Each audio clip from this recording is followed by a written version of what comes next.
पर आप क्या कहना चाहेंगे? वर्तमान में तो अभी आप देख रहे हैं इंडिया और एनडीए चल रहा है। अभी मोहन भागवत जी का एक बयान आया कि भारत का सही नाम भारत ही है। तो वो तो अभी जो स्थिति कभी ईरान में खोमैनी साहब की थी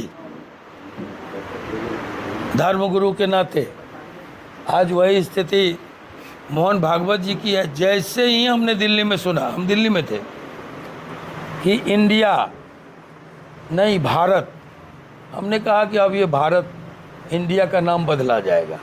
फिर लोगों से, आप लोगों के माध्यम से और बाज़ार में बहुत जोरों की चर्चा है। ये जो सत्र लाया गया है उसमें वन नेशन वन इलेक्शन, पहले ये चर्चा थी, अब ये चर्चा है कि इसमें भारत का नाम, इंडिया का नाम भारत किया जाएगा।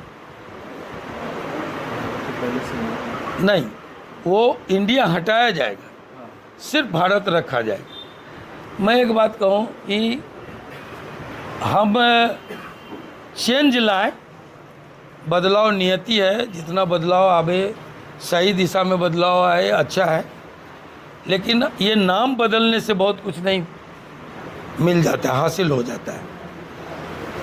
कभी जो लोग कहते हो अंग्रेजी का नाम है, अंग्रेज़ों का नियम दिया हुआ नाम है, उनसे मैं कहूँगा कि अगर इंडिया, उसका एक एक शब्द का क्या अर्थ है वो आप लोग ज़्यादा जानेंगे हमसे। मैं तो अभी उसमें माथापच्ची भी नहीं किया।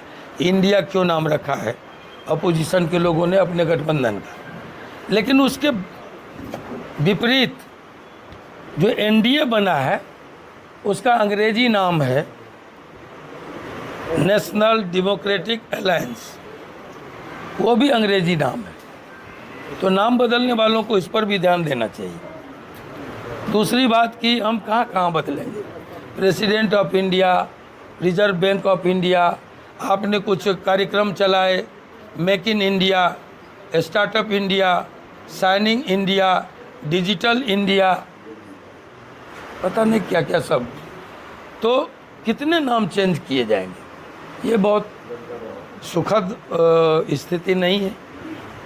मैं ऐसा मानता हूँ कि जो अंग्रेजी में लोग इंडिया कहते थे और हिंदी में उसी को लोग भारत कहते थे, अब पता नहीं क्या ये लोग चाहते हैं। बेटा भी एमएलए है, आनंद मोहन भी एमएलए एमपी रहे, लेकिन मैं कहता हूँ इस देश में अगर कोई परिवारवाद है जिसका पूरी रायसीना की पहाड़ी पर कब्जा है, वह है संघ परिवार। राष्ट्रपति उसके, प्रधानमंत्री उसके, उपराष्ट्रपति उसके, कई कई प्रांतों के मुख्यमंत्री उसके, और आपको ये कौन, ओम बिरला, उसके, विभिन्न प्रांतों के राज्यपाल उसके। एक परिवार चल रहा है इस देश में, संघ परिवार। हमारा परिवारवाद नहीं है। अगर कोई व्यक्ति शासन में हो, सत्ता में हो, अपने लूले लंगड़े बकलोल ढकलोल बेटों को उठा के और सत्ता का उपयोग करके किसी के सर पर थोप दे, तो उसको कहते हैं परिवारवाद। लेकिन इस देश का उदाहरण है, मेरा भी उदाहरण है। राणा सांगा लड़ा, बेटा उदय सिंह लड़ा, उनका बेटा महाराणा प्रताप लड़ा, उनका बेटा अमर सिंह लड़ा, मेरा दादा राम बहादुर बाबू, जिनको कोशिका गांधी कहते थे, वो अंग्रेज़ों के खिलाफ लड़ा। मेरे बड़े बाबूजी पद्मानंद सिंह ब्रह्मचारी लड़े, मेरे दूसरे दादाजी जंग बहादुर बाबू लड़े, हमारे पिताजी सच्चिदानंद बाबू लड़े, आनंद मोहन लड़ा, आप इसके गवाह हैं। और जब मैं जेल में था तो लवली आनंद भी लड़ी, जीती, और जेल में रहते चेतन आनंद भी लड़े और जीते, और इसको पब्लिक का मुहर सर्टिफिकेट लेके आया। इसको परिवारवाद नहीं कहते हैं, इसको कहते हैं संघर्षवाद। परिवारवाद इस देश में एक ही चल रहा है, वो है संघ परिवार। जहाँ चुनाव नहीं होता, जहाँ नेताओं के चुनाव में कोई लोकतंत्र नहीं है, वहाँ एक परिवार का लोग उठा उठा के थोपे जा रहे हैं। जहाँ हम अगर कोई काम करें, हम अगर चुनाव लड़ें, तो आप हमसे पूछेंगे, आयोग हमसे पूछेगा कि आपने कितना खर्च किया। लेकिन धर्म के नाम पर जितना चंदा आ रहा है, कोई ऑडिट नहीं है, कोई हिसाब नहीं है। मैंने कहा शिला पूजन के नाम पर हमारे धार्मिक आस्था का शोषण हुआ। कहा गया आप ईंट भेजिए, हम राम जन्मभूमि बनाएंगे इसी ईंट से। हमने देश भर से, गांव-गांव से करोड़ों नहीं अरबों ईंट दिए। जब राजस्थान के उत्कृष्ट पत्थर से मंदिर बन रहा है राम जी का, तब मैं पूछना चाहता हूँ ये धर्म के धंधेबाजों से, वो हमारे करोड़ों अरबों ईंट कहाँ गए? देश जानना चाहता है। जब आपने कहा कि पटेल के साथ भेदभाव हुआ, पक्षपात हुआ, गांधी ने बड़ी नाइंसाफ़ी की, पटेल की हम सबसे बड़ी, विश्व की सबसे बड़ी प्रतिमा बनाएंगे, और नाम दिया स्टैच्यू ऑफ यूनिटी। और कहा क्या, आप हर व्यक्ति गांव-गांव से हमको लोहा दीजिए। आप गवाह हैं, लोहा भेजा गया, लोहा भेजा गया, लाखों टन लोहा गया, जितना उसमें नहीं लगना चाहिए। लेकिन मूर्ति कहाँ से आई? हमको कहा जाता है पटाखा, लड़ी, पेन, खिलौना चीन का मत खरीदो, लेकिन 3,500 करोड़ में स्वदेशी सरकार हमारी प्रतिमा खरीद के लाई, और वो प्रतिमा अभी है।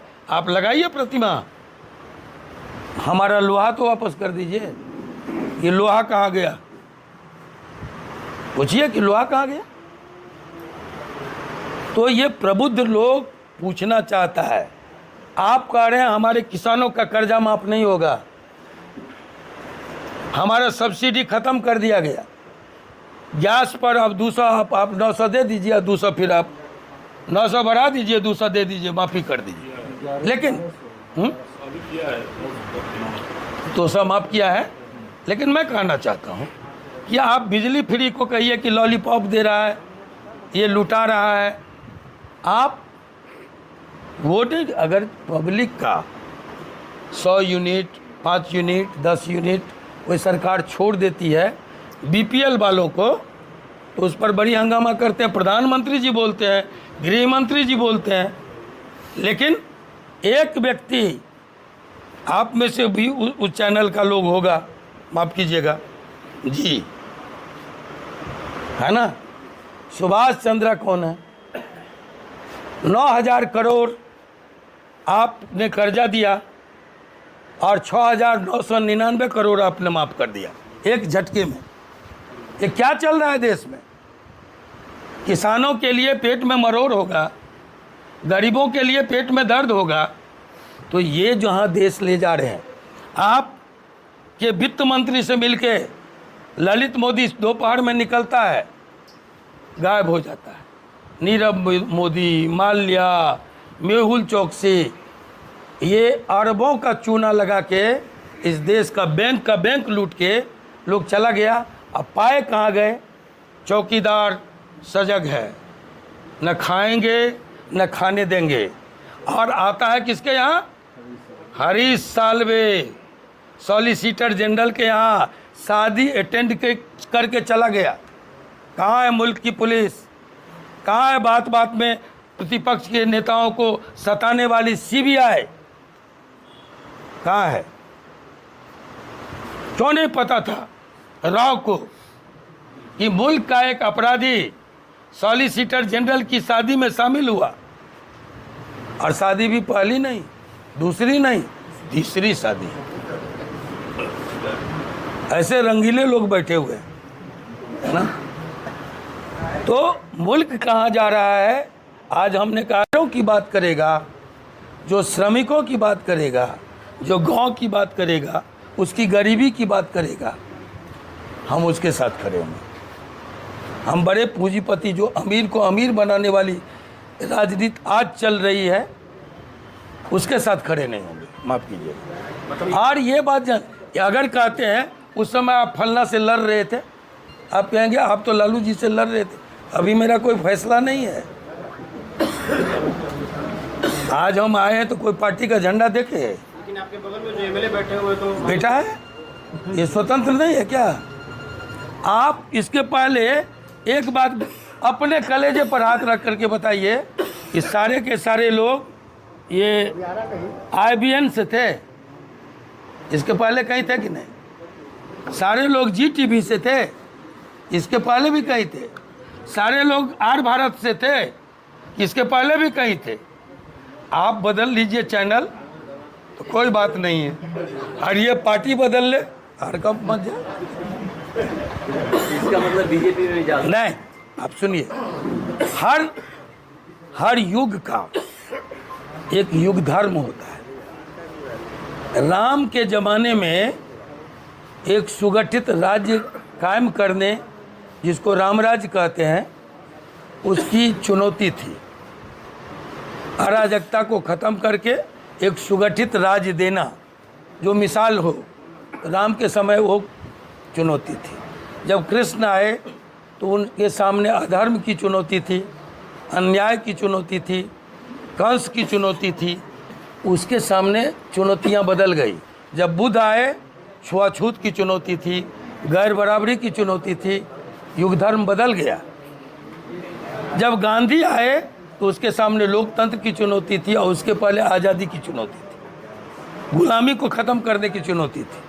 हर युग में उसका अपना युग धर्म होता है। आज कई लोग एक साथ आएंगे इसलिए कि उनके सामने धार्मिक उन्माद की चुनौती है, अमीर को अमीर बनाने वाली चुनौती है, गरीब को रसातल में भेजने की चुनौती है। इस सवाल पर बहुत सारे लोग इकट्ठा होंगे। हो सकता है मैं भी इकट्ठा हूँ। ये है AP न्यूज नेटवर्क और आप देख रहे हैं आखिर प्रहरी, खबरों की पड़ताल तह तक।